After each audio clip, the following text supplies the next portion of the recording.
राधे राधे दोस्तों।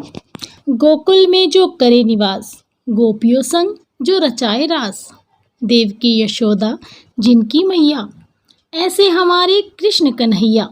हैप्पी जन्माष्टमी दोस्तों।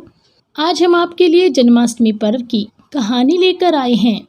भाद्रपद कृष्ण पक्ष की अष्टमी को कृष्ण जन्माष्टमी का उत्सव मनाया जाता है। इस तिथि पर भगवान श्री कृष्ण का कंस के कारागृह में जन्म हुआ था। जन्माष्टमी के दिन लोग अपने घरों में कान्हा जी की झांकी बनाते हैं। झांकी में भगवान श्री कृष्ण की बाल रूप की प्रतिमा या चित्र रखते हैं। उन्हें उनके सबसे प्रिय चीज बांसुरी अर्पित करते हैं। इस दिन श्री कृष्ण जन्म के उपलक्ष्य में पूरे दिन व्रत रखकर अर्धरात्रि भगवान का प्रसाद लिया जाता है। प्रसाद के रूप में फलाहार, धनिये की पंजीरी और पंचामृत लिया जाता है। दूसरे दिन इसी उपलक्ष्य में नंद उत्सव मनाया जाता है। मान्यता है कि जन्माष्टमी व्रत रखने और कान्हा जी की पूजा करने से संतान की चाह रखने वालों को संतान सुख की प्राप्ति होती है। भगवान श्री कृष्ण का प्रिय मोरपंख घर पर रखना बहुत ही शुभ माना जाता है।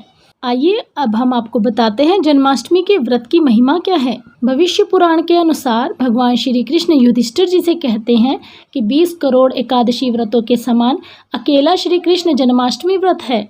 और ब्रह्म वैवर्त पुराण के अनुसार धर्मराज सावित्री से कहते हैं कि भारतवर्ष में रहने वाला जो भी प्राणी श्री कृष्ण जन्माष्टमी का व्रत करता है वह 100 जन्मों के पापों से मुक्त हो जाता है। व्रत के दिन हमें श्री कृष्ण स्तोत्र का पाठ, ध्यान और कीर्तन अवश्य करना चाहिए।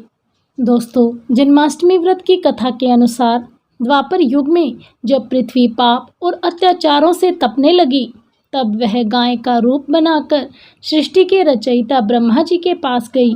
ब्रह्मा जी ने जब सभी देवताओं सहित पृथ्वी की दुख भरी कहानी सुनी तब सभी देवताओं ने ब्रह्मा जी से कहा, ब्रह्मदेव, ये तो अत्यंत ही चिंता का विषय है। हमें भगवान विष्णु के पास जाना चाहिए, मात्र वे ही इस समस्या का हल निकाल सकते हैं। तब ब्रह्मदेव सभी देवों और गाय रूपी पृथ्वी को लेकर भगवान श्री हरि विष्णु के पास क्षीर सागर में पहुँचे।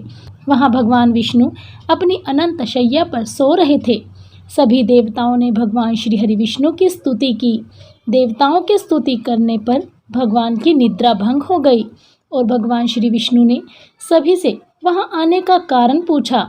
तब गाय रूपी पृथ्वी बोली, प्रभु, मेरे ऊपर बहुत बड़े बड़े पाप और अत्याचार हो रहे हैं, इसका निवारण कीजिए। यह सुनकर भगवान श्री हरि विष्णु बोले, मैं मथुरा के राजा कंस की बहन देवकी के गर्भ से जन्म लूंगा। तुम सभी ब्रजभूमि में जाकर यादव कुल में अपना अपना शरीर धारण करो।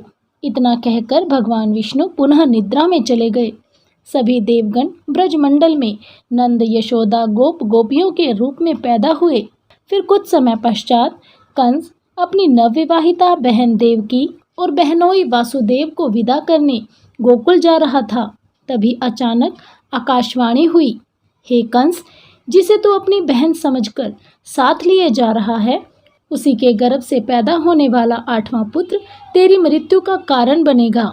यह आकाशवाणी सुनते ही कंस ने देवकी को मारने के लिए अपनी तलवार निकाली। तब वासुदेव जी ने हाथ जोड़कर कहा, हे कंस, इसमें देवकी का क्या दोष है? एक स्त्री को मारना ठीक नहीं। पैदा होते ही मैं अपनी 8वीं संतान तुम्हें दे दूंगा, तब तुम्हें कौन मार पाएगा? कंस ने वासुदेव जी की बात मान ली, परंतु दोनों को मथुरा के कारागार में डलवा दिया। देवकी ने 9वें महीने अपने पहले पुत्र को जन्म दिया। कंस ने कहा, मुझे इससे कोई खतरा नहीं। आकाशवाणी अनुसार खतरा इसकी 8वीं संतान से है, इसीलिए मैं इसे नहीं मारूंगा। तभी कंस के शयन कक्ष में नारद मुनि पधारे। उन्होंने कहा, देवता छल करते हैं, वो किसी भी रूप में आकर स्वयं को 8वां साबित कर देंगे। तुम फिर क्या करोगे? यह सुन कंस सोच में पड़ गया और कारागृह में जाकर देवकी से पुत्र को छीनकर दीवार पर दे मारा। इसके बाद एक एक कर देवकी की 6 संतानों को कंस ने मार डाला। देवकी के 7वें पुत्र को योग माया द्वारा भगवान ने वासुदेव जी की दूसरी पत्नी रोहिणी के गर्भ में पहुंचा दिया, जिनसे बलराम पैदा हुए।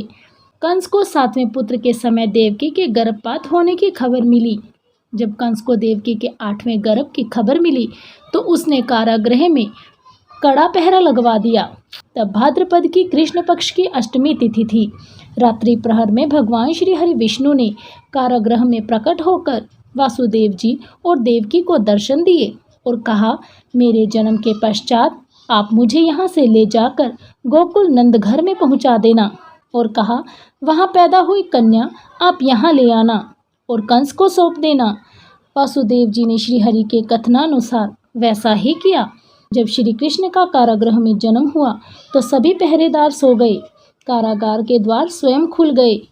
यमुना में आई लहरों के तूफान को पार कर वासुदेव जी गोकुल पहुंच गए। सोई हुई यशोदा को देखकर उन्होंने बालक श्री कृष्ण को उनके पास सुला दिया और यशोदा के पास पड़ी कन्या को अपने साथ कारागृह में ले आए। तब कारागृह के दरवाजे अपने आप बंद हो गए। सिपाहियों ने कंस को सूचना दी। खबर पाते ही कंस कारागृह की ओर दौड़ा और वहां पहुंचकर कंस ने वासुदेव के हाथ से बच्चे को खींचकर पत्थर पर पटकना चाहा, लेकिन वह कन्या हाथ से छूटकर आकाश में उड़ गई और साक्षात योग माया देवी के रूप में प्रकट हुई और बोली, हे कंस, तुझे मारने वाला गोकुल में पहुंच चुका है। दोस्तों, इस प्रकार भगवान श्री कृष्ण का पृथ्वी पर अवतरण हुआ। इन्हीं भगवान श्री कृष्ण ने बड़े होकर अनेकों राक्षसों जैसे बकासुर, कागासुर, पूतना और कंस आदि सभी का वध कर पृथ्वी तथा अपने भक्तों की रक्षा की। बोलिए श्री कृष्ण भगवान की जय। तो कैसी लगी आपको हमारे द्वारा सुनाई गई यह वीडियो? हमें कमेंट बॉक्स में कमेंट कर ज़रूर बताइएगा। यदि आप हमारे चैनल पर नए हैं तो हमारे चैनल को सब्सक्राइब करना बिल्कुल भी मत भूलिएगा। बेल आइकन ज़रूर दबाएं ताकि आपको हमारी हर वीडियो की अपडेट प्राप्त होती रहे। आप सभी का हमसे जुड़े रहने के लिए बहुत बहुत धन्यवाद। राधे राधे। एक बार फिर से आपको श्री कृष्ण जन्माष्टमी की हार्दिक शुभकामनाएं।